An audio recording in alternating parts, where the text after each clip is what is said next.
Le Conseil de défense sanitaire de ce mercredi 17 mars est particulièrement crucial. Après des semaines de temporisation, l'exécutif ne peut plus reculer.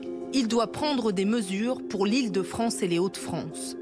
Devant le président, le Premier ministre et les 8 autres ministres présents, Olivier Véran expose toutes les options. L'idée d'un confinement national est évoquée, mais immédiatement écartée. Ce sont 2 autres scénarios privilégiés qui sont débattus pour les 2 régions dans le rouge, soit un confinement le week-end, soit un confinement permanent mais au contour adouci. Et tous ne sont pas d'accord. Olivier Véran, le ministre de la Santé, lui, il plaide pour un confinement adapté, mais 7 jours sur 7, en Île-de-France et dans les Hauts-de-France. Seule formule suffisamment efficace, selon lui, pour freiner le virus.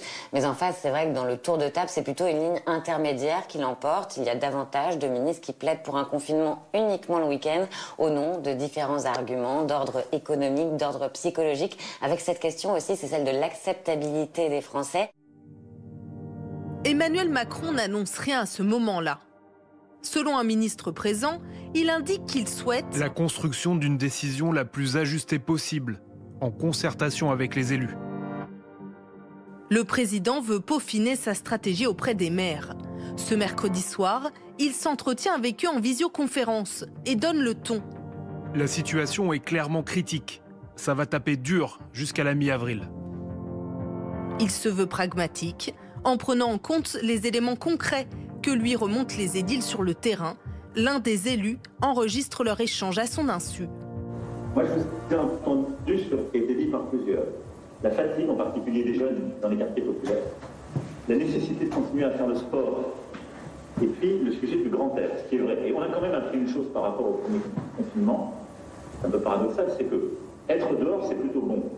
Si on ne se fait pas des grandes fêtes et qu'on ne se met pas à aller boire de la bière dans des endroits communs. Mais on sait qu'on se contamine plutôt dans des lieux clos, dans les moments où on mange, on boit, on parle en enlevant le masque. En coulisses, en cette journée décisive de jeudi, rien n'est encore tranché, alors que Jean Castex doit faire les annonces à 19 h. L'exécutif consulte, hésite, affine. Un travail de dentelle, puisque le gouvernement ne veut pas calquer ce confinement sur les précédents. Le jeudi, avant le déjeuner, Emmanuel Macron reçoit son Premier ministre et à ce moment-là, il charge des membres du gouvernement de lui présenter un scénario idéal, un scénario sur mesure, cousu main. Les arbitrages ne sont envoyés qu'à 18 h, avec cette question jusqu'à la dernière minute. Comment qualifier ces mesures?